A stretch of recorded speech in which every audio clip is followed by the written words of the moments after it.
Hey guys, Jai Mahakal. Welcome to your channel MP RM. आशा करती हूँ कि आप सभी स्वस्थ होंगे, निरंतर अपने एग्जाम की तैयारी कर रहे होंगे। हम पढ़ने वाले हैं उच्च माध्यमिक शिक्षा पात्रता परीक्षा, जिसमें हम महत्वपूर्ण कुछ क्वेश्चंस करेंगे जो कि हमारे होंगे भौतिकी, रसायन और जीव विज्ञान से और जीके से कुछ। तो चलिए गाइस स्टार्ट करते हैं। यदि आप हमारे चैनल पर नए हैं, चैनल अभी तक सब्सक्राइब नहीं किया है, तो चलिए गाइस प्लीज चैनल सब्सक्राइब कीजिए, वीडियो को लाइक कीजिए, कमेंट कीजिए और अपने प्यारे प्यारे फ्रेंड्स के साथ शेयर कीजिए। पहला टॉपिक है हमारा भौतिकी विज्ञान। कृत्रिम उद्योग में विद्युत ऊर्जा का स्रोत क्या होता है? तो जो कृत्रिम उपग्रह होते हैं उनमें विद्युत ऊर्जा किसके द्वारा भेजी जाती है? जो सोलर सेल के द्वारा। सोलर सेल के द्वारा कृत्रिम उपग्रह में विद्युत ऊर्जा का स्रोत होता है। चमगादड़ किस सिद्धांत पर संचालन करता है? इसमें किसका गुणधर्म या तत्व होता है? तो यह ध्वनि का गुण तत्व होता है, जो कि सोनार का प्रयोग करते हैं। तो चमगादड़ किस सिद्धांत का पालन करके हुए संचालन करते हैं? तो ध्वनि का प्रयोग करके।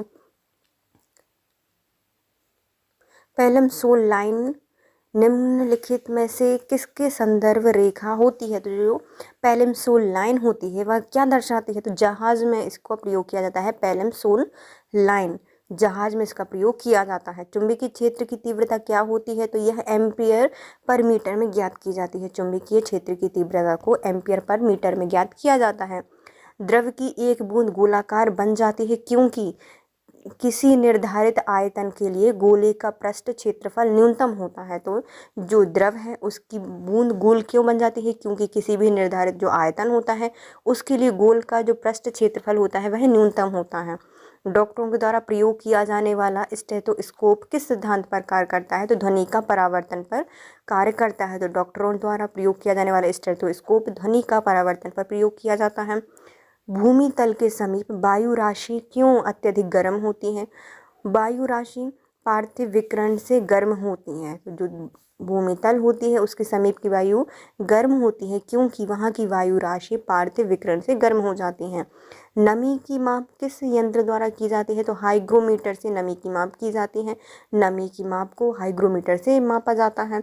गतिशील विद्युत आवेश पैदा होता है चुंबकीय क्षेत्र से। जो गतिशील विद्युत आवेश होता है वह चुंबकीय क्षेत्र से पैदा होता है। एकास्टिक में किसका अध्ययन किया जाता है? तो जो एकास्टिक है इससे ध्वनि का अध्ययन किया जाता है। एकास्टिक से ध्वनि का अध्ययन किया जाता है। गर्भाशय में शिशु के विकास की जानकारी किस का प्रयोग किया जाता है? तो अल्ट्रासाउंड का प्रयोग किया जाता है। गर्भाशय में शिशु के विकास की जानकारी को हम अल्ट्रासाउंड से प्राप्त करते हैं। टेप रिकॉर्डर को मुख्यतः किस चीज़ के समीप नहीं रखा जाना चाहिए? तो चुंबक के पास। टेप रिकॉर्डर को चुंबक के पास नहीं रखा जाना चाहिए। गैल्वेनोमीटर से क्या मापा जाता है? तो धारा। गैल्वेनोमीटर से धारा को ज्ञात किया जाता है। आधुनिक शक्तिशाली चुंबक किससे बनी होती है? तो लोहा, कोबाल्ट, निकल की मिश्र धातु से बनी होती है। आधुनिक शक्तिशाली चुंबक लोहा, कोबाल्ट, निकल की मिश्र धातुओं से निर्मित होती है। किसी दंड के चुंबकन की प्रक्रिया में दंड का पूरा आयतन चुंबकित होता है। किसी दंड के चुंबकन की प्रक्रिया में दंड का पूरा आयतन चुंबकित होता है। घातक सोलर विंड से वायुमंडल की रक्षा कौन करता है? तो पृथ्वी का चुंबकीय क्षेत्र। घातक सोलर विंड से वायुमंडल की रक्षा पृथ्वी का चुंबकीय क्षेत्र करता है। न्यूटन का पहला नियम किसकी संकल्पना देता है? तो यह जड़त्व की। न्यूटन का पहला गति का नियम जड़त्व की संकल्पना देता है। पृथ्वी पर दूरस्थ वस्तुओं को देखने के लिए प्रयुक्त उपकरण है पार्थिव दूरदर्शक। पृथ्वी पर दूरस्थ वस्तुओं को देखने के लिए पार्थिव दूरदर्शक का प्रयोग किया जाता है। यदि स्थिर वेग से चल रही गाड़ी में बैठा कोई बालक गेंद को वायु में सीधा ऊपर फेंक दे तो गेंद कहाँ गिरेगी? बालक के हाथों में। यदि स्थिर वेग से चल रही गाड़ी में एक बैठा बालक गेंद को ऊपर वायु में ऊपर उठाता है, ये ऊपर फेंकता है, तो जो गेंद है वह बालक के हाथ में गिरेगी। अपेक्षिकता का सिद्धांत के अनुसार कौन सदा एक समान रहता है? तो प्रकाश का वेग। अपेक्षिकता के सिद्धांत के अनुसार कौन एक समान रहता है? तो प्रकाश का वेग। जूम लेंस क्या होता है? तो यह एक परिवर्ती फोकस दूरी वाला लेंस है। जूम लेंस क्या है? तो यह एक परिवर्ती फोकस दूरी वाला लेंस होता है। यदि तांबे के तार की त्रिज्या को दुगना बढ़ा दिया जाए तो उसका प्रतिरोध कितना हो जाएगा? तो जिसका प्रतिरोध है वह 4 गुना हो जाएगा। तो यदि तांबे की तार की त्रिज्या को दुगना बढ़ा दिया जाता है तो उसका प्रतिरोध 4 गुना हो जाता है। एक रबड़ की गेंद को 2 मीटर की ऊंचाई से गिराया जाता है। यदि प्रतिक्षिप्त होने के बाद कोई भी ऊर्जा वेग का नुकसान नहीं हुआ है तब इसकी ऊंचाई पर या किस ऊंचाई तक ऊपर उठेगी? तो 2 मीटर तक।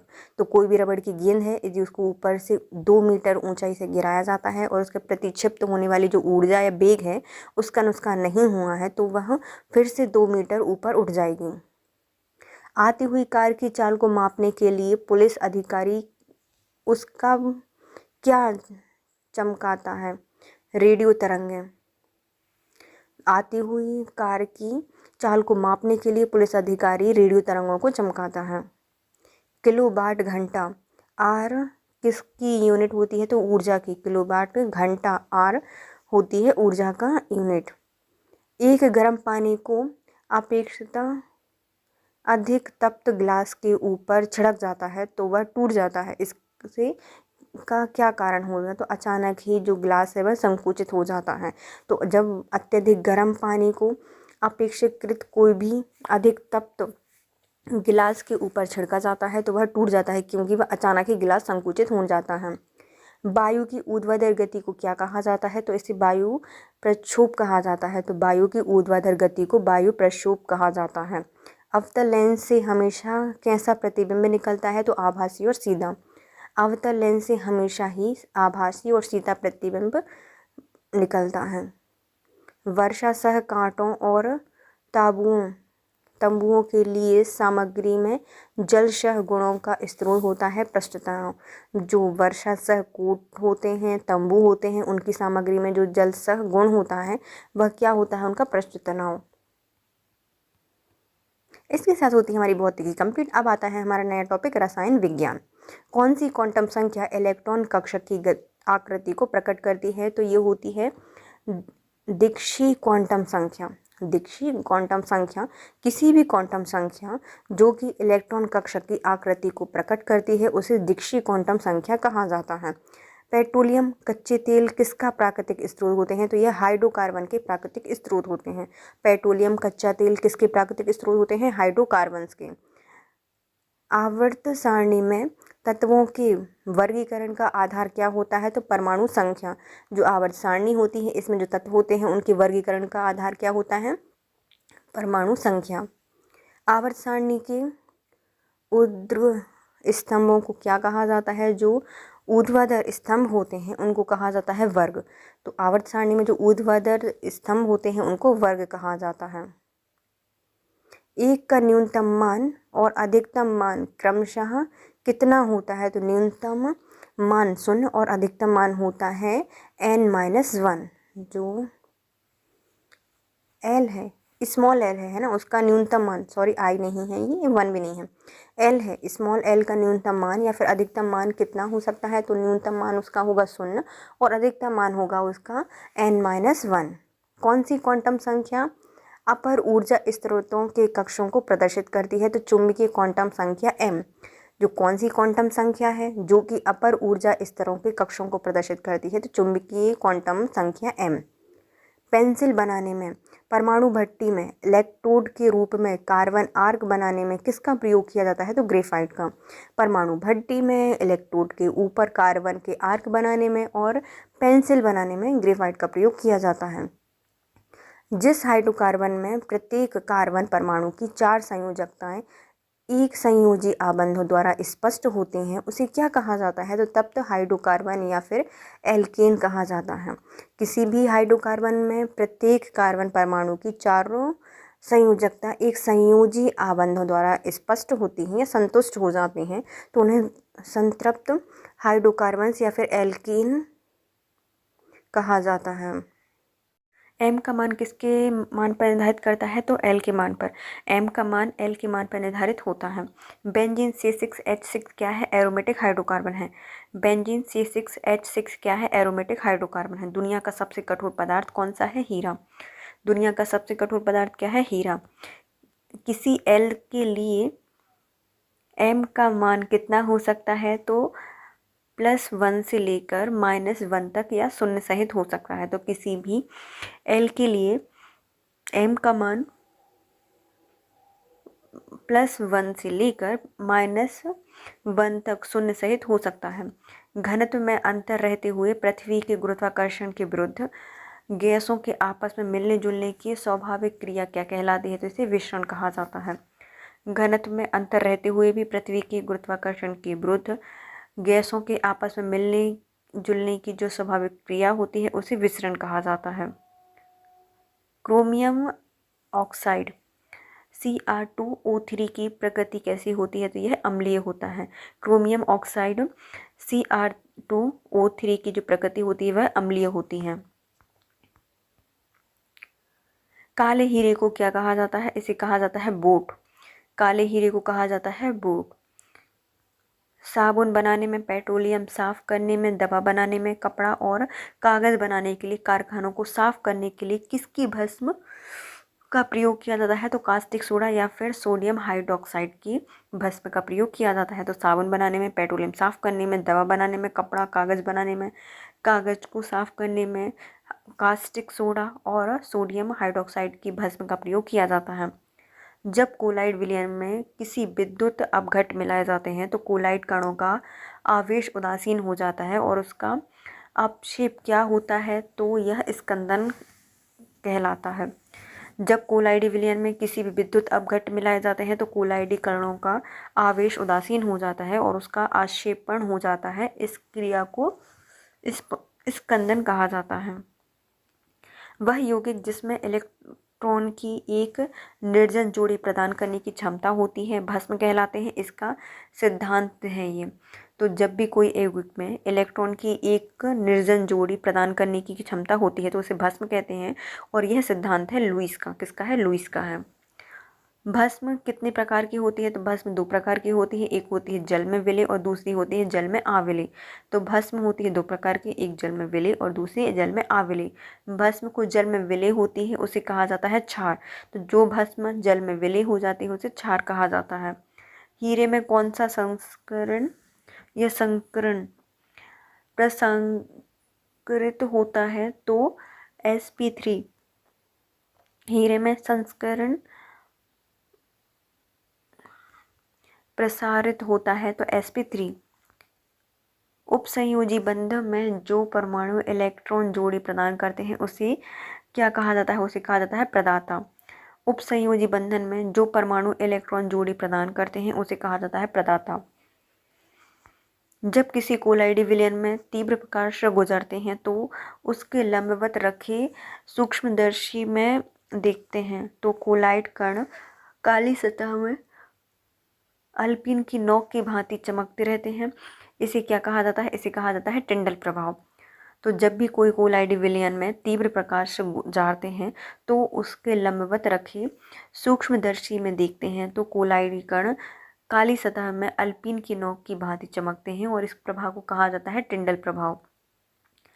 उपसंयोजी बंधन में जो परमाणु इलेक्ट्रॉन जोड़ी को स्वीकार करता है उसे ग्रहता कहा जाता है। तो उपसंयोजी बंधन में जो भी परमाणु इलेक्ट्रॉन जोड़ी को स्वीकार करता है उसे ग्रहता कहा जाता है। द्रव्यमान संख्या और परमाणु द्रव्यमान का अंतर क्या होता है? तो इसमें द्रव्यमान क्षति होती है। तो द्रव्यमान संख्या और जो परमाणु द्रव्यमान होता है उसका अंतर ये होता है कि इसमें द्रव्यमान क्षति। गुब्बारों में कौन सी हवा भरी जाती है? गैस भरी जाती है। तो हीलियम या हाइड्रोजन भरी जाती है।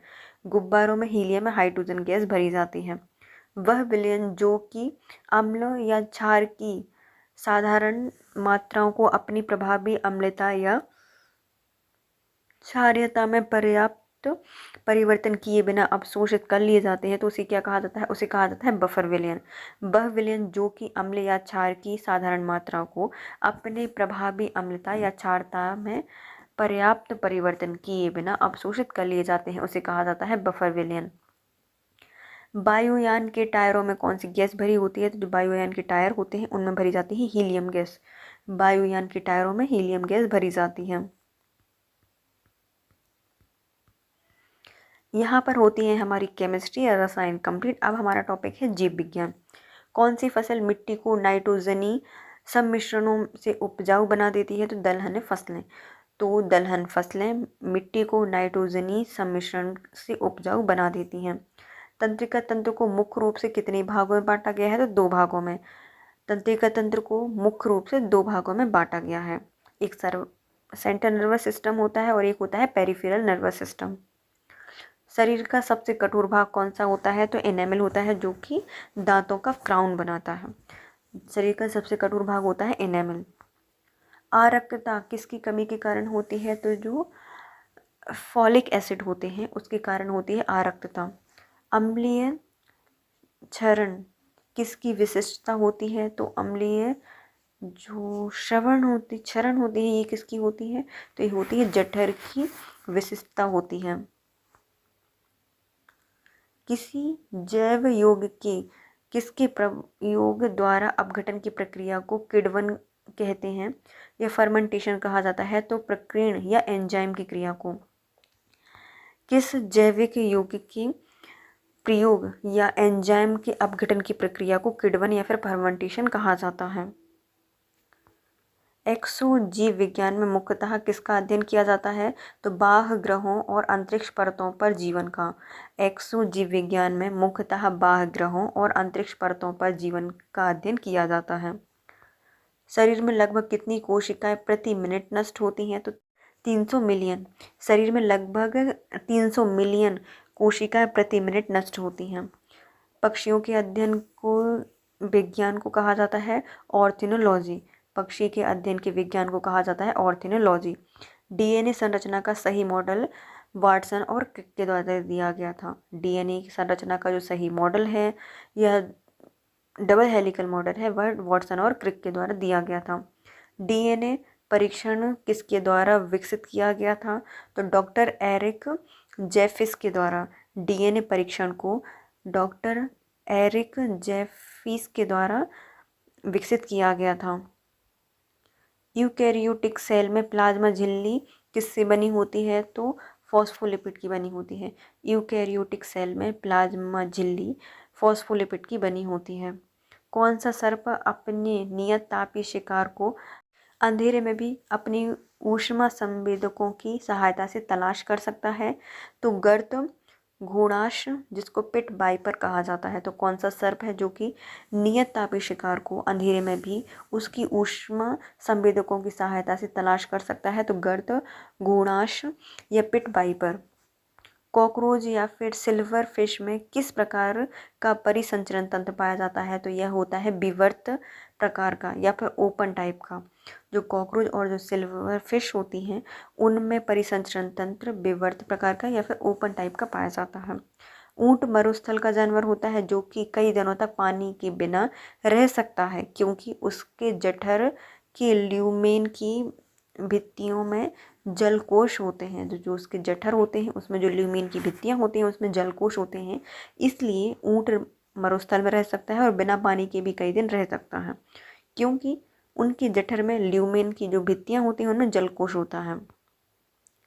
मानव शरीर की कोशिकाओं में पाया जाने वाला मुख्य पदार्थ कौन सा है? प्रोटीन है। तो मानव शरीर की कोशिकाओं में पाया जाने वाला जो मुख्य पदार्थ है वह है प्रोटीन। सूत्रकणिका या माइटोकॉन्ड्रिया किसका केंद्रक होता है? तो कोशिकीय श्वसन का। सूत्रकणिका या फिर जो माइटोकॉन्ड्रिया है वह केंद्रक होता है कोशिकीय श्वसन का। स्तनपायी भ्रूण के उत्सर्जनी पदार्थ किसके द्वारा बाहर फेंके जाते हैं? तो अपरा या फिर प्लेसेंटा के द्वारा। जो स्तनपायी भ्रूण होते हैं उनके दो उत्सर्जी पदार्थ होते हैं, उनको अपरा या फिर प्लेसेंटा के द्वारा बाहर फेंका जाता है। किस कशेरुकी में कंकाल पूर्णतः अनुपस्थित होता है? जो सरीसृप में। जो सरीसृप होते हैं उनमें कंकाल पूर्णतः अनुपस्थित होता है। आनुवांशिक सूचनाओं को एक संतति से दूसरी संतति में भेजने के लिए कौन उत्तरदायी होता है? तो डीएनए। जो आनुवांशिक सूचनाएं होती हैं उनको एक संतति से दूसरी संतति में भेजने का कार्य करते हैं डीएनए। बहुत अधिक ऊंचाई पर मनुष्यों की लाल रक्त कणिकाओं पर क्या प्रभाव पड़ता है? तो इनकी संख्या बढ़ जाती है। जैसे जैसे ऊंचाई बढ़ेगी वैसे वैसे मनुष्यों की लाल रक्त कणिकाएं या रुधिर कणिकाएं की संख्या बढ़ जाती है। मानव तथा अन्य जीवों में जीन आनुवांशिकता को नियंत्रित करते हैं। यह जीन कहलाते हैं या फिर क्या कहलाते हैं? तो एक गुणसूत्रों का मानक जैसी संरचना। मानव और जो अन्य जीव होते हैं उनमें जीन आनुवांशिकता को नियंत्रित करते हैं। यह जीन क्या कहलाते हैं? तो यह गुणसूत्रों का मानक का जैसी संरचना। पक्षियों में पंखों का मुख्य कार्य क्या होता है? तो यह शरीर की ऊष्मा गर्मी को बनाए रखते हैं और एक प्रकार के रोदन का कार्य करते हैं। पक्षियों में पंखों का मुख्य कार्य होता है शरीर की गर्मी को बनाए रखना और रोदन के प्रदान करना या रोधक जैसे कार्य करते हैं। एक सामान्य व्यक्ति की तुलना में छोटे बच्चों के शरीर में कितनी हड्डियां होती हैं? तो 300 हड्डियां होती हैं। एक सामान्य व्यक्ति की तुलना में छोटे बच्चों के शरीर में होती हैं 300 हड्डियां। घेंघे रोग में किस ग्रंथि में वृद्धि हो जाती है? जो थायराइड ग्रंथि होती है गले में होती है उसमें वृद्धि हो जाती है। घेंघा रोग में थायराइड में वृद्धि हो जाती है, थायराइड ग्रंथि में बढ़ जाती है। शरीर का कौन सा अंग है जह जीवन यापन समान आकार का रहता है? तो यह है नेत्र गोलिका। मानव शरीर का ऐसा अंग जो जीवन पर्यंत समान आकार में रहता है तो नेत्र गोलिका। अंतरिक्ष यात्रियों की लंबाई पर अंतरिक्ष में रहने पर क्या प्रभाव पड़ेगा? तो उनकी लंबाई बढ़ जाती है। तो अंतरिक्ष यात्रियों की लंबाई पर अंतरिक्ष में रहने पर उनकी लंबाई बढ़ जाती है। किसकी उपस्थिति के कारण किसी पादप कोशिका और पशु कोशिका में अंतर पाया जाता है? तो कोशिका भित्ति के द्वारा। कोशिका भित्ति के द्वारा पादप कोशिका और पशु कोशिका होती है उनमें अंतर पाया जाता है। पचे भोजन का अवशोषण कहाँ होता है? तो छोटे आंत में। जो पचा हुआ भोजन होता है उसका अवशोषण होता है छोटे आंत में। नर मेंढक मादा मेंढक से अधिक टर्राता है क्योंकि नर मेंढक में बाग कोश होते हैं। तो नर मेंढक मादा मेंढक से अधिक टर्राता है क्योंकि नर मेंढक में बाग कोश होते हैं। मानव शरीर की सामान्य कोशिकाओं में गुणसूत्रों की संख्या कितनी होती है? तो होती है 46 या 46। मनुष्य की सामान्य कोशिका में गुणसूत्रों की संख्या होती है 46। मानव रक्त प्रतिदिन लगभग कितनी दूरी तय करता है? 6000 मील। मानव रक्त प्रतिदिन 6000 मील की दूरी को तय करता है। किसी शिशु के वंशागत जीनों की कुल संख्या में माता और पिता प्रत्येक से प्राप्त जीनों की संख्या समान होती है। तो जो शिशु होता है उसमें वंशागत जीनों की जो कुल संख्या होती है वह माता और पिता से प्राप्त होने वाले जीनों की संख्या समान होती है। रक्त में शर्करा पर नियंत्रण कौन रखता है या कौन सा हार्मोन रखता है? तो इंसुलिन। रक्त में शर्करा या फिर शुगर पर नियंत्रण रखने वाला हार्मोन है इंसुलिन। इसके साथ हमारी होती है जीव विज्ञान कंप्लीट। अब आता है टॉपिक अर्थशास्त्र। मुद्रास्फीति के दौरान बैंकों दर की स्थिति क्या हो जाती है? तो निम्न हो जाती है। जब मुद्रास्फीति होगी तो बैंक दर की स्थिति हो जाएगी कम। आर्थिक सर्वेक्षण प्रति वर्ष संसद में कब प्रस्तुत किया जाता है? तो आगामी वर्ष के बजट के प्रस्तुतिकरण के एक दिन पूर्व। तो आर्थिक सर्वेक्षण प्रति वर्ष संसद में आगामी वर्ष के बजट में या बजट के प्रस्तुतिकरण के एक दिन पूर्व पहले प्रस्तुत किया जाता है। विश्व विकास रिपोर्ट किसका वार्षिक प्रकाशन होता है? तो ये है वर्ल्ड बैंक का। जो विश्व विकास रिपोर्ट है वह वर्ल्ड बैंक के द्वारा प्रकाशित की जाती है। भारतीय रिजर्व बैंक आरबीआई का प्रधान मुख्यालय कहाँ पे है? मुंबई में। तो आरबीआई का मुख्यालय कहाँ है? मुंबई में।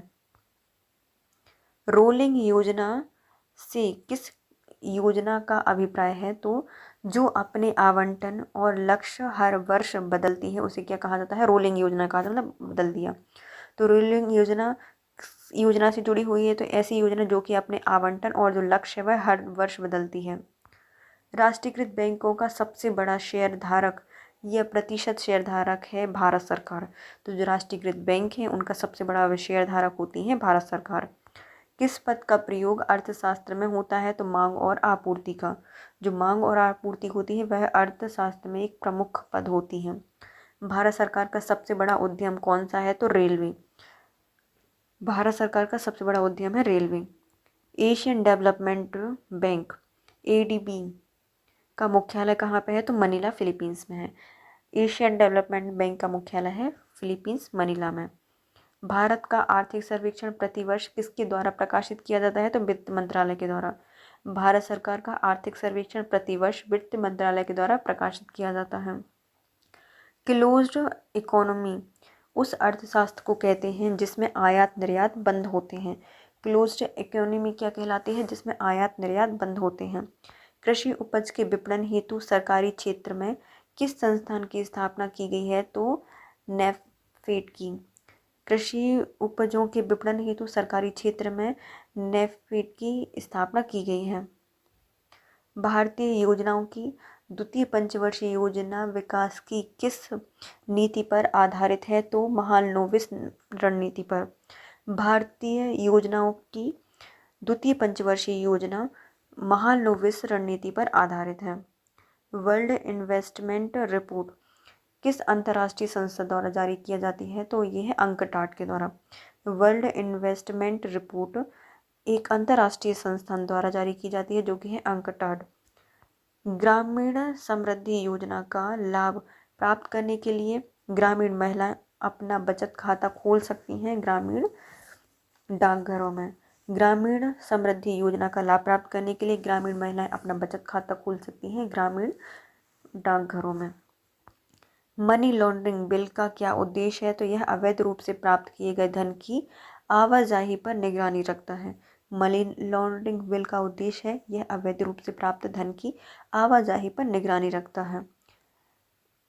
इंडिया ब्रांड इक्विटी फंड की स्थापना किस वर्ष की गई थी? तो 1996 में की गई थी। तो इंडिया ब्रांड इक्विटी फंड की स्थापना 1996 में की गई थी। भारत में हरित क्रांति किन दो खाद्यान्नों में सर्वाधिक सफल रही थी? तो गेहूं और चावल। जो हरित क्रांति है उसका सबसे ज़्यादा प्रभाव पड़ा था, यह सबसे सफल रही थी तो गेहूं और चावल में। आर्थिक नियोजन किस सूची का विषय है? तो समवर्ती सूची का। आर्थिक नियोजन समवर्ती सूची का विषय है। भारत में कर्मचारियों की महंगाई भत्ते के निर्धारण का आधार होता है उपभोक्ता मूल्य सूचकांक। भारत में कर्मचारियों के महंगाई भत्ते का निर्धारण का आधार होता है उपभोक्ता मूल्य सूचकांक। 10 रुपए के नोट पर किसका हस्ताक्षर होता है? तो गवर्नर का, जो कि भारतीय रिजर्व बैंक के होते हैं। 10 रुपए के नोट पर RBI के या भारतीय रिजर्व बैंक के गवर्नर के सिग्नेचर होते हैं। आर्थिक नियोजन किसका विषय है? तो समवर्ती सूची का। आर्थिक नियोजन समवर्ती सूची का विषय है। मुद्रास्फीति को कैसे रोका जा सकता है?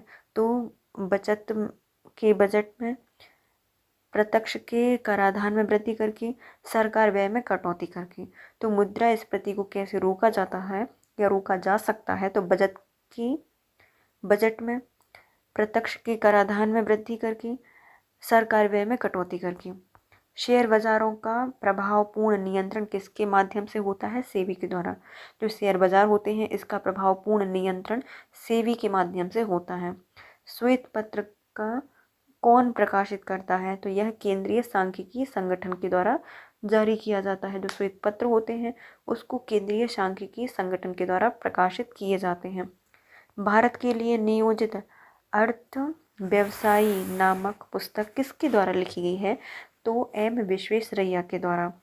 भारत के लिए नियोजित अर्थ व्यवसायी नामक पुस्तक M विश्वेश्वरैया के द्वारा लिखी गई है। बॉम्बे योजना का प्रारंभ 1944 में किया गया था। जो बॉम्बे योजना है इसकी शुरुआत हुई थी 1944 में। चलैया समिति किससे संबंधित है? तो कर बंटवारे से संबंधित है।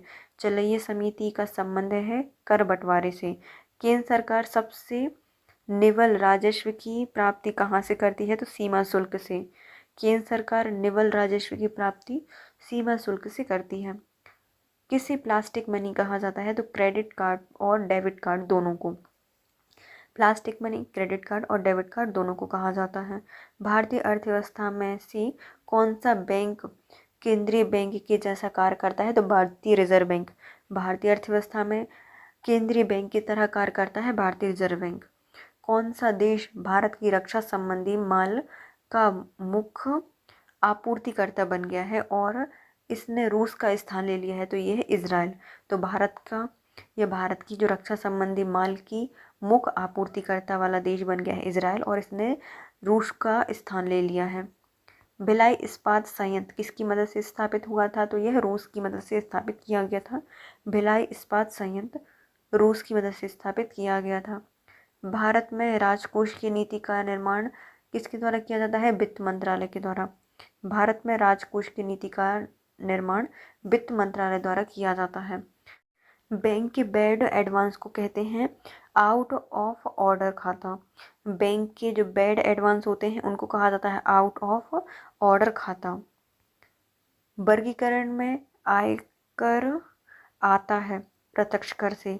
जो वर्गीकरण में जो आयकर होता है वह प्रत्यक्ष कर से आता है। बुल एंड बियर पद का प्रयोग होता है स्टॉक मार्केट में। बुल एंड बियर पद का प्रयोग किया जाता है स्टॉक मार्केट में। वित्त आयोग की नियुक्ति कौन करता है? तो वित्त आयोग की नियुक्ति करता है राष्ट्रपति के द्वारा। वित्त आयोग की नियुक्ति की जाती है राष्ट्रपति के द्वारा।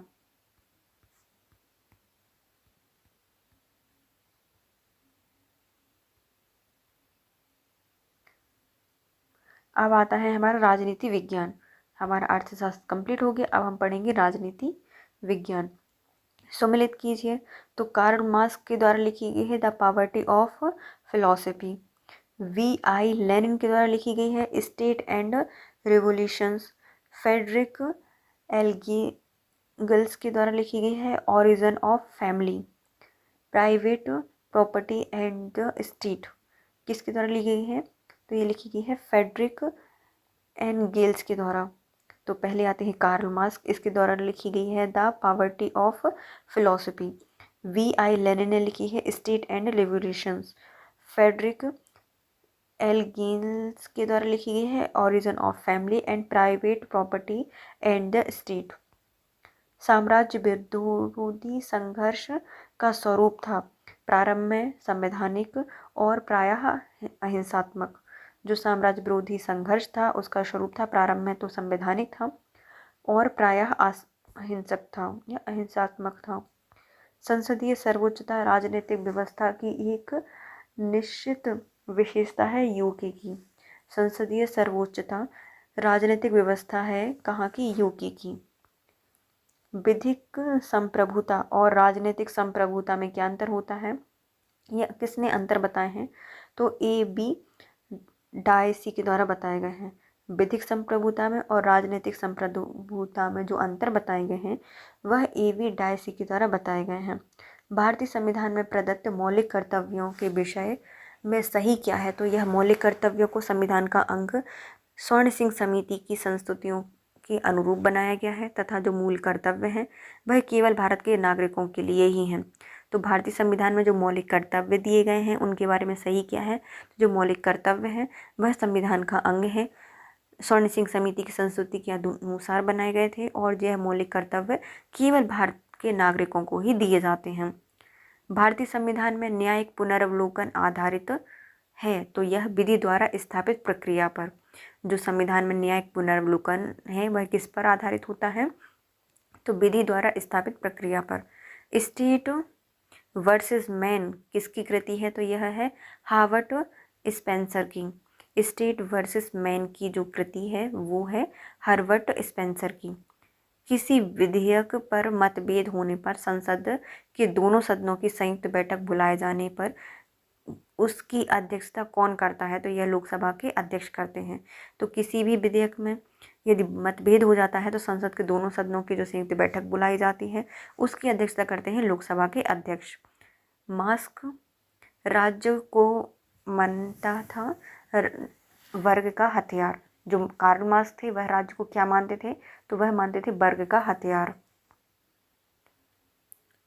बहुलवादी अपने आदर्श का ऐतिहासिक नमूना पाते हैं तो मध्यकाल की राजनीतिक स्थिति में।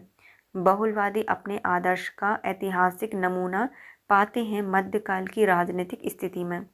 राज्य की नीति का निर्देशक तत्व है राज्य पर्यावरण की रक्षा और उसका संपादन करने का प्रयास करेगा। राज्य की नीति का निर्देशक तत्व है राज्य पर्यावरण की रक्षा और उसका संवर्धन करने का प्रयास करेगा। व्यक्ति की स्वतंत्रता के विचार के संबंध में किसने बलात् स्वतंत्र होने की युक्ति प्रस्तुत की थी? रूसो के द्वारा। व्यक्ति की स्वतंत्रता की विचार के संबंध में किसने बलात् स्वतंत्र की युक्ति प्रस्तुत की थी? रूसो ने। उदार लोकतंत्र का सबसे विशिष्ट लक्षण यह है कि यह सभी नागरिकों के मतों को समान मानता है। उदार लोकतंत्र का सबसे विशिष्ट लक्षण है कि वह सभी व्यक्तियों के मतों को समान मानता है। सुमिलित है रूसो क्रांति, भूमि, रोटी और शांति का नारा, फ्रांसीसी क्रांति, स्वतंत्रता, समानता और भाईचारे का नारा, चीनी क्रांति, राष्ट्रवाद, लोकतंत्र और जीविका का नारा, अमेरिकी क्रांति, प्रतिनिधित्व नहीं तो कर नहीं का नारा। तो जो अमेरिकी की क्रांति थी, अमेरिका की क्रांति थी, उसने क्या कहा था? यदि प्रतिनिधित्व नहीं तो कर नहीं। चीन की क्रांति ने कहा था राष्ट्रवाद, लोकतंत्र और जीविका का नारा। फ्रांस था, उसने क्या कहा था? स्वतंत्रता, समानता और भाईचारे का नारा। यह फ्रांस के द्वारा दिया गया था। और जो रूसी क्रांति थी, इसने कहा था भूमि, रोटी और शक्ति का नारा। लॉक के अनुसार सभ्य समाज के रूप में संगठित होने और सरकार के अधीन अपने को बनाए रखने में मनुष्य का बड़ा और मुख्य लक्ष्य अपनी संपत्ति की सुरक्षा था। उपयुक्त कथन में संपत्ति शब्द इंगित करता है कि जीवन निर्वाह में भौतिक साधनों को। जो लॉक है उनके अनुसार कुछ कहे गए हैं भाषण है, इसमें कहा गया था उन्हें सभ्य समाज के रूप में संगठित होने और सरकार के अधीन अपने को बनाए रखने में मनुष्य का बड़ा और मुख्य लक्ष्य अपनी संपत्ति की सुरक्षा था। उपयुक्त कथन में जो संपत्ति है वह इंगित करता है जीवन निर्वाह के भौतिक साधनों को। भारत के संविधान के किन प्रावधानों में मंत्रिपरिषद के सामूहिक उत्तरदायित्व का सिद्धांत प्रतिपादित है? तो अनुच्छेद 75(3) में। जो भारतीय संविधान है इसमें प्रावधान में मंत्रिपरिषद के सामूहिक उत्तरदायित्व है, इसका सिद्धांत दिया गया है अनुच्छेद 75 के 3 में। किस एक से नागरिकों की स्वतंत्रता का उत्तरोत्तर अतिलंघन होता है? तो एक केंद्रीकृत नौकरशाह राज्य से। तो ऐसा कौन सा है जिससे एक से नागरिकों की स्वतंत्रता का उत्तरोत्तर अतिलंघन होता है? तो एक केंद्रीकृत नौकरशाह राज्य से। कौन राजनीति विज्ञान में व्यवहारवादी आंदोलन के बौद्धिक पूर्वज माने जाते हैं? तो जॉर्ज कैटलिन और चार्ल्स मैरियम। कौन राजनीतिक विज्ञान में व्यवहारवादी आंदोलन के बौद्धिक पूर्वज माने जाते हैं? तो जॉर्ज कैटलिन और चार्ल्स मैरियम। भारत में राज्यों के बीच होने वाले आपसी विवादों के समाधान के लिए उच्चतम न्यायालय में किस क्षेत्राधिकार के अंतर्गत प्रस्तुत किए जाते हैं? तो प्रारंभिक क्षेत्राधिकार के अंतर्गत। तो भारत में राज्यों के बीच में जो होने वाले आपसी विवाद हैं उनके समाधान के लिए जो उच्चतम मतलब सुप्रीम कोर्ट है, वहाँ पर न्यायालय में क्षेत्राधिकार के अंतर्गत आते हैं। तो यह आते हैं प्रारंभिक क्षेत्राधिकार के अंतर्गत। भारत के अंग माने जाते हैं अभिसमय, न्यायिक निर्णय और संवैधानिक संशोधन। संविधान के अंग माने जाते हैं अभिसमय, न्यायिक निर्णय और संवैधानिक संशोधन। मध्य प्रदेश में मंत्रिपरिषद का अध्यक्ष कौन होता है? मुख्यमंत्री। मध्य प्रदेश में मंत्रिपरिषद के अध्यक्ष होते हैं मुख्यमंत्री।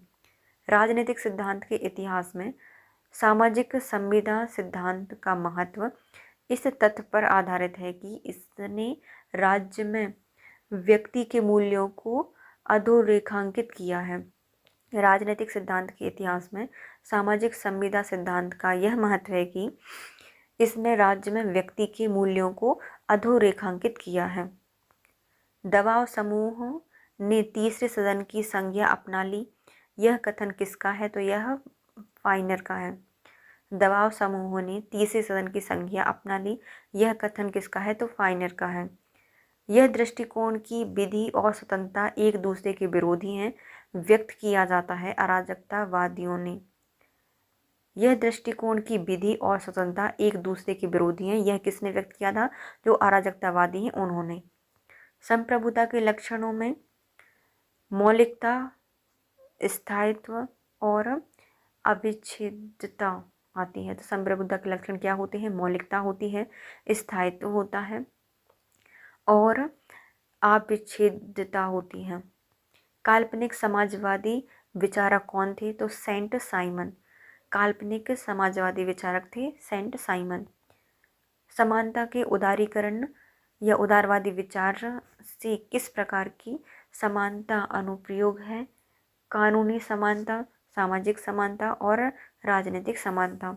समानता के उदारवादी विचारों में किस प्रकार की स्वतंत्रता अनुरूप होती है? तो कानूनी समानता, सामाजिक समानता और राजनीतिक समानता।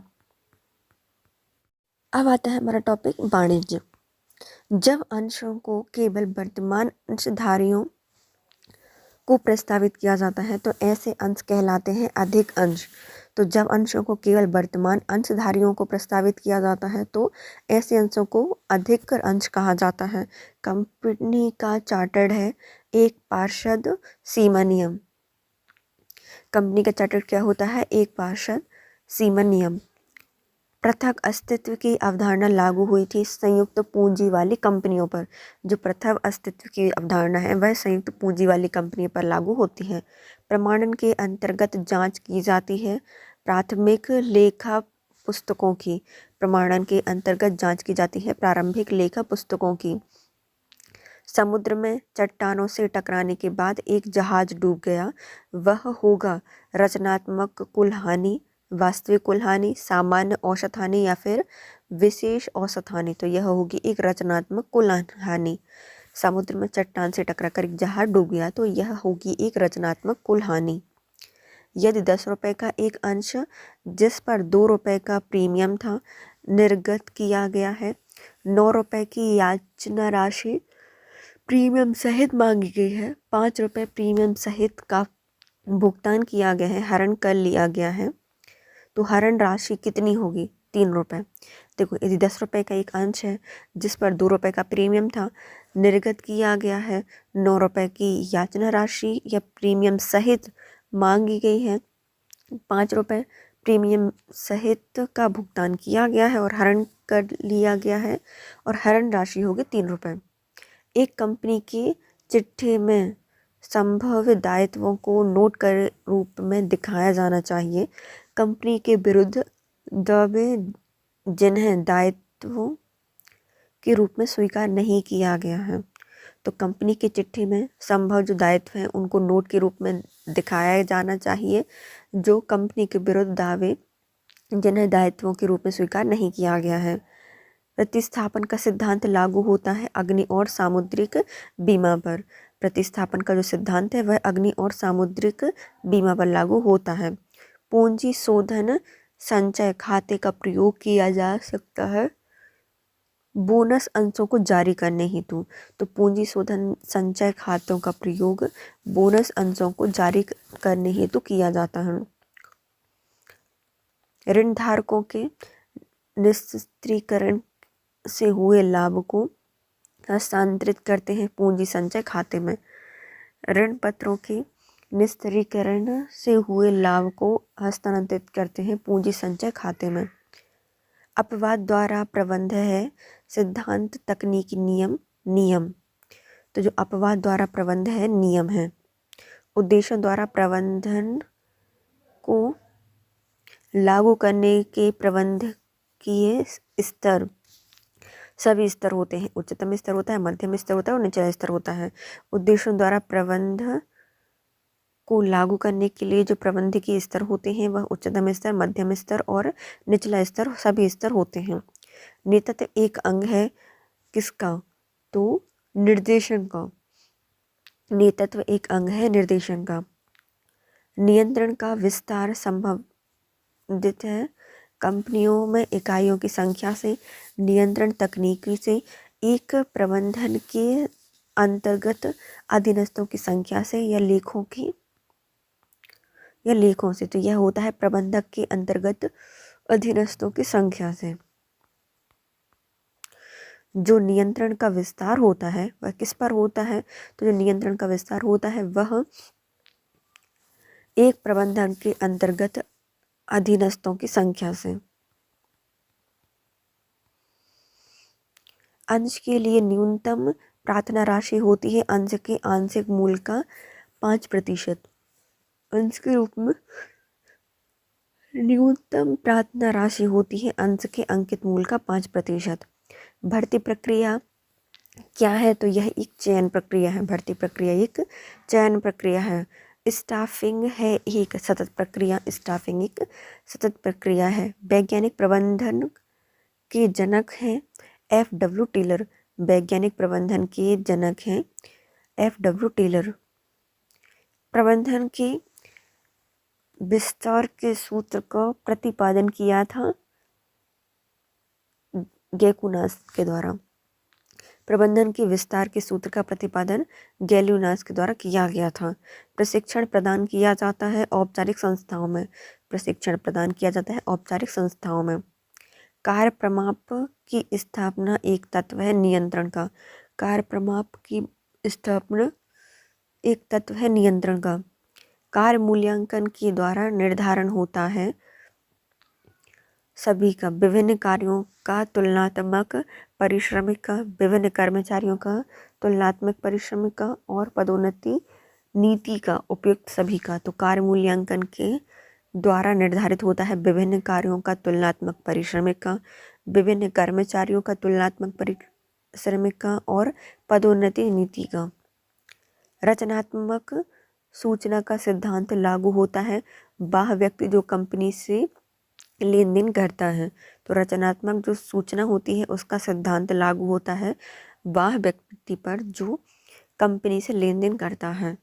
अभिप्रेरण का प्रत्याशा सिद्धांत प्रतिपादित किया था ब्लूम ने।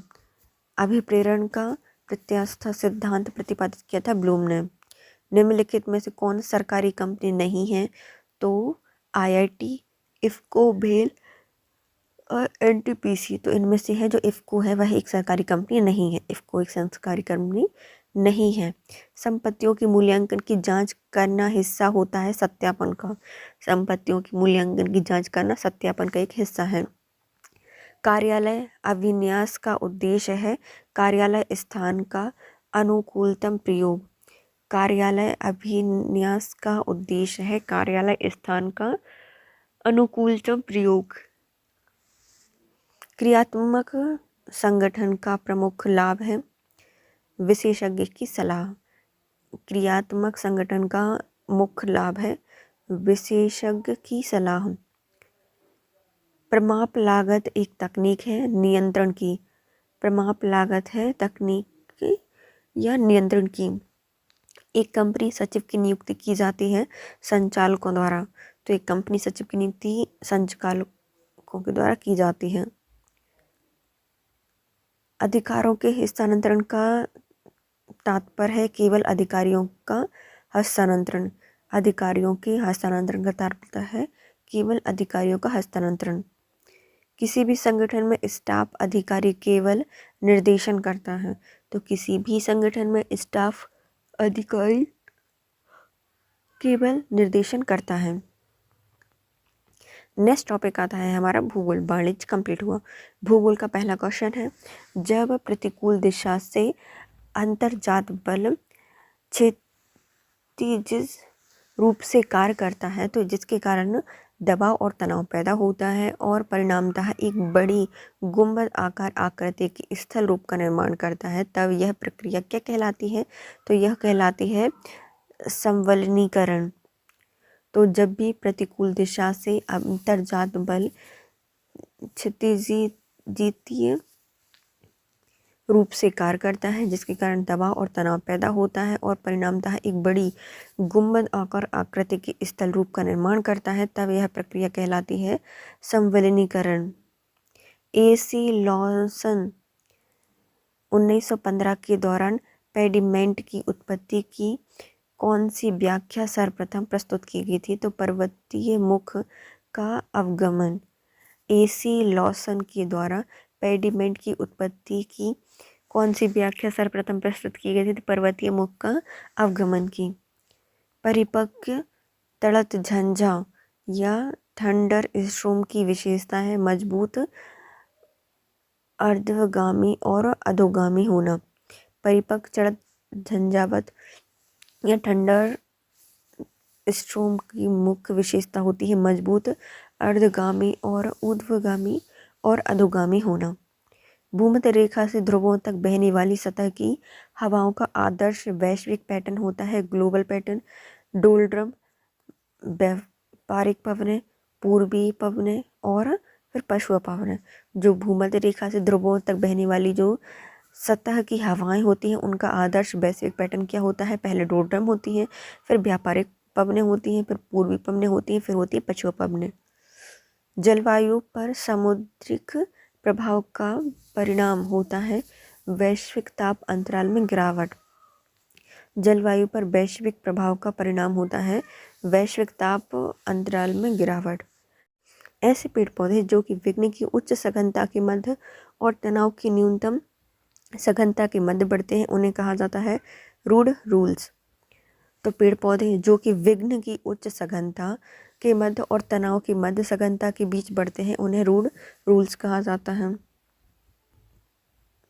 स्थानिक संगठन की अवधारणाएं मुख्यतः निम्नलिखित से प्रेरणा लेती हैं।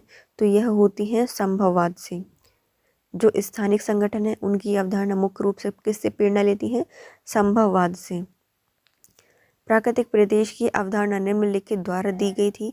तो ये दी गई थी विडाल डी ला वाल्स के द्वारा।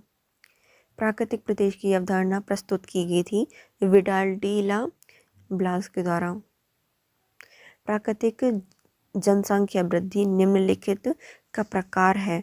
तो यह जन्म का एक प्रकार है। प्राकृतिक जनसंख्या वृद्धि किसका प्रकार है? जन्म का। वर्ष की जनगणना के अनुसार भारत में प्रवसन निम्नलिखित धाराओं में से किस में अधिक होता है? तो जो नगरीय से नगरीय होता है वो सबसे ज़्यादा होता है। वर्ष की जनगणना के अनुसार भारत में जो प्रवसन है वह किस धारा में निम्नलिखित होता है? तो नगरीय से नगरीय।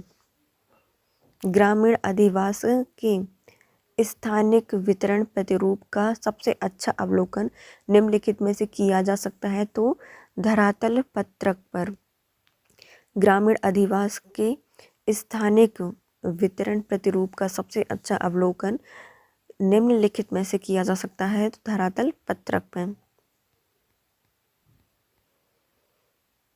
हार्टलैंड सिद्धांत किसकी व्यवस्था या व्याख्या करता है? तो यह धरा शक्ति और समुद्री शक्ति के बीच के संघर्ष को। हार्टलैंड का सिद्धांत धरा शक्ति और समुद्री शक्ति के बीच में संघर्ष को व्याख्या करता है। निम्नलिखित में से भारत में सर्वाधिक बोली जाने वाली बोली इंडो ऑस्ट्रिक भाषा है वो कौन सी है? तो वो है संथाली। भारत में सबसे ज़्यादा बोली जाने वाली इंडो ऑस्ट्रिक भाषा कौन सी है? तो वो है संथाली। निम्नलिखित में कौन सा कारक प्रादेशिक विकास का सामाजिक सूचक नहीं है? तो प्रति 1000 व्यक्तियों पर मेडिकल कर्मियों की संख्या। तो कौन सा कारक है जो कि प्रादेशिक विकास का सामाजिक सूचक नहीं है? तो प्रदेश की प्राथमिक पाठशालाओं की संख्या, प्रदेश में प्राथमिक स्वास्थ्य केंद्रों की संख्या, प्रति 1000 व्यक्तियों पर मेडिकल कर्मियों की संख्या या जनसंख्या के तृतीयक कार्यकर्ताओं की संख्या। तो जो प्रति 1000 व्यक्तियों पर मेडिकल कर्मियों की संख्या है यह विकास सामाजिक सूचक नहीं बताता। प्रादेशिक विविधता मुख्यतः किसके कारण होती है? तो यह औद्योगिक विकास के कारण। प्रादेशिक विविधता मुख्यतः औद्योगिक विकास के कारण होती है। प्रादेशिक नियोजन में पैट्रिक गेडीज में निम्नलिखित सिद्धांतों में से किसका प्रयोग किया गया है? तो सामाजिक आर्थिक आर्थिक का। प्रादेशिक नियोजन में पैट्रिक गेडीज में निम्नलिखित सिद्धांत या संदर्भ का प्रयोग किया जाता है। तो सामाजिक और आर्थिक। भारत की किस पंचवर्षीय योजना में प्रादेशिक असंगति पर स्पष्ट रूप से चिंता व्यक्त की जाती है? तो चतुर्थ पंचवर्षीय योजना में। भारत की किस पंचवर्षीय योजना में प्रादेशिक असंगति पर स्पष्ट रूप से चिंता व्यक्त की जाती है? तो चतुर्थ पंचवर्षीय योजना में। गुजरात का कौन सा शहर नमक के उत्पादन में या नमक के उत्पादन से समृद्ध है? तो सूरत। गुजरात में कौन सा शहर नमक के उत्पादन से समृद्ध है? सूरत। निम्नांकित शहरों में से कौन सा शहर तापी के मुहाने पर स्थित है? तो सूरत। तापी के मुहाने पर स्थित शहर का नाम है सूरत। निम्नांकित में से कौन पश्चिमी घाट के छाया या वृष्टि छाया प्रदेश में आता है? तो बारामती। जबकि महाबलेश्वर, पंचगनी और रत्नागिरी ये सब पश्चिमी घाट के अंतर्गत आते हैं, लेकिन छाया वृष्टि में नहीं आते, ये वृष्टि छाया में नहीं आते। जो पश्चिमी घाट का वृष्टि छाया वाला प्रदेश है वो है बारामती। वृत्ति और खंड चित्र को यह भी कहा जा सकता है, तो पाई चित्र। जो वृत्तीय और जो खंड चित्र होते हैं उनको पाई चित्र भी कहा जा सकता है। वह प्रक्षेप जिसमें लॉक्सोडोमो को सीधी रेखा द्वारा दर्शाया जाता है वह होता है मार्केटर। वह प्रक्षेप जिसमें लॉक्सोडोमो को सीधी रेखा में दर्शाया जाता है उसे कहा जाता है मार्केटर। वह पद्धति जो आंकड़े एकत्रण, आंकड़ों का प्रक्रम और आंकड़ों की समीक्षा से बनी होती हैं तो वो होता है ज्योग्राफिक इंफॉर्मेशन सिस्टम। वह पद्धति जो आंकड़े एकत्रण, आंकड़ों का प्रक्रम और आंकड़ों की समीक्षा से बनी होती हैं उन्हें ज्योग्राफिक इंफॉर्मेशन सिस्टम कहा जाता है। प्रकाश या छाया द्वारा धरातल को दर्शाने वाली विधि को कहा जाता है हिल शेडिंग। प्रकाश या छाया द्वारा धरातल को दर्शाने वाली जो विधि होती है उसको हिल शेडिंग कहा जाता है। अब आता है हमारा नेक्स्ट टॉपिक समाजशास्त्र। भूगोल कंप्लीट हो गया। समाजशास्त्र में पहला है अच्छे निर्देशन की सबसे मुख्य विशेषता होती है प्रतिनिधित्वपूर्ण। तो जो अच्छा निर्देशन होता है इसकी मुख्य विशेषता क्या होती है? तो इसकी मुख्य विशेषता होती है प्रतिनिधित्वपूर्ण। सैम्यूल स्टाउफर के संदर्भ समूह गतिकी का अध्ययन संबंधित है तो सैनिकों से। सैम्यूल स्टाउफर के जो संदर्भ में सामूहिक गतिकी का अध्ययन संबंधित है सैनिकों से। दूसरों की तुलना में अपने विचारों, विश्वासों और आचार व्यवहार को श्रेष्ठ मानने की प्रवृत्ति कहलाती है निर्जाति केंद्रवाद। दूसरों की तुलना में अपने विचार, विश्वास और आचरण व्यवहार को श्रेष्ठ मानने की प्रवृत्ति कहलाती है निर्जाति केंद्रवाद। निम्नलिखित में से किसे अर्जित पारिस्थितिक की श्रेणी में रखेंगे? तो सामाजिक कार्य को। निम्नलिखित में से अर्जित परिस्थिति की श्रेणी में रखा जाता है सामाजिक कार्यों को। एक नगर ग्राम से किस प्रकार भिन्न होता है? तो द्वितीयक व्यवसायों की अधिकता से। एक नगर एक ग्राम से किस प्रकार भिन्न होता है? तो द्वितीयक व्यवसायों की अधिकता से। In introduction to the science of sociology पुस्तक के लेखक हैं पार्क एंड वर्गीस। In introduction to the science of sociology पुस्तक के लेखक हैं पार्क एंड वर्गीस। समुदाय के लिए निम्नलिखित में से क्या आवश्यक नहीं है? तो औपचारिक संबंध। समुदाय के लिए क्या आवश्यक नहीं होता? औपचारिक संबंध, बल्कि निष्ठा रखना, भौगोलिक क्षेत्र और हम की भावना होनी चाहिए। समुदाय के लिए निष्ठा रखना, भौगोलिक क्षेत्र और हम की भावना होनी चाहिए, लेकिन औपचारिक संबंध आवश्यक नहीं होते हैं। निम्नलिखित में से कौन सा संस्कृति का उपादानीय तत्व नहीं है? तो सांस्कृतिक सापेक्षवाद। जबकि सांस्कृतिक विशेषक, संस्कृति संकुल, संस्कृति प्रतिमान ये आवश्यक होते हैं। तो संस्कृति का उपादानीय तत्व नहीं होता सांस्कृतिक सापेक्षवाद। निम्नलिखित में से कौन सामाजिक नियंत्रण की औपचारिक एजेंसी है? तो राज्य। कौन सामाजिक नियंत्रण की औपचारिक एजेंसी होती है? राज्य। वेस्टरमार्क के अनुसार विवाह का आदिम स्वरूप क्या है? तो यह एक विवाह। तो वेस्टर के अनुसार विवाह का एक आदिम स्वरूप क्या होता है? एक विवाह। सोरोकिन द्वारा दी गई 3 सांस्कृतिक मनोवृत्तियों की चक्रीय परिवर्तन का सही क्रम क्या है? तो इंद्रिय परख, वैचारात्मक और आदर्शवादी। सोरोकिन द्वारा व्यक्त की गई 3 सांस्कृतिक मनोवृत्तियों की चक्रीय परिवर्तन का सही क्रम है कि इंद्रिय परख, वैचारात्मक और आदर्शवादी। वर्णों की संख्या होती है 2, 4, 5 या 8 में से 4, तो वर्णों की संख्या है 4। निम्नलिखित में से कौन सा एक पुरुषार्थ है? धर्म एक पुरुषार्थ है। धर्म, अर्थ, काम, मोक्ष, ये सब पुरुषार्थ हैं। जाति की उत्पत्ति के किस सिद्धांत का समर्थन नेस्फील्ड ने किया है? तो व्यवसायिक सिद्धांत का। जाति की उत्पत्ति का जो सिद्धांत है, इसका समर्थन नेस्फील्ड के द्वारा किया गया है, व्यवसायिक सिद्धांत का। विज्ञान पर आधारित बोध का तरीका कहलाता है प्रत्यक्षवाद। विज्ञान पर आधारित बोध का तरीका कहलाता है प्रत्यक्षवाद। किसका कथन है? समाज शास्त्र सामाजिक तथ्यों का अध्ययन है। तो इमाइल दुर्खिम। समाज शास्त्र सामाजिक तथ्यों का अध्ययन है, यह इमाइल दुर्खिम के द्वारा कहा गया था। प्राथमिक समूह को चिन्हित कीजिए। जो प्राथमिक समूह होता है वो है परिवार। प्राथमिक समूह मतलब परिवार। बहुलीकरण अभिक्रिया में भाग लेने वाले अणु को क्या कहा जाता है? तो मोनोमर। बहुलीकरण अभिक्रिया में भाग लेने वाले अणु को कहा जाता है मोनोमर। घरेलू कार्यों में किस प्रकार के कोयले का प्रयोग किया जाता है? तो बिटुमिनस कोयले का। घरेलू कार्यों में किए गए कोयले का प्रयोग किया जाता है बिटुमिनस कोयले का। कोयले की सबसे उच्च कोटि कौन सी होती है? एंथ्रेसाइट। कोयले की सबसे उच्च कोटि होती है एंथ्रेसाइट। द्रव्य ईंधन के उदाहरण कौन से हैं? तो पेट्रोलियम, डीजल, केरोसिन, अल्कोहल और स्प्रिट। द्रव्य ईंधन के उदाहरण के अंतर्गत आते हैं पेट्रोल, डीजल, केरोसिन, अल्कोहल और स्प्रिट। इसके साथ हमारा आज का टॉपिक या आज का वीडियो होता है complete guys. If you like my video please share, subscribe and comment. Thank you so much guys. Have a nice day.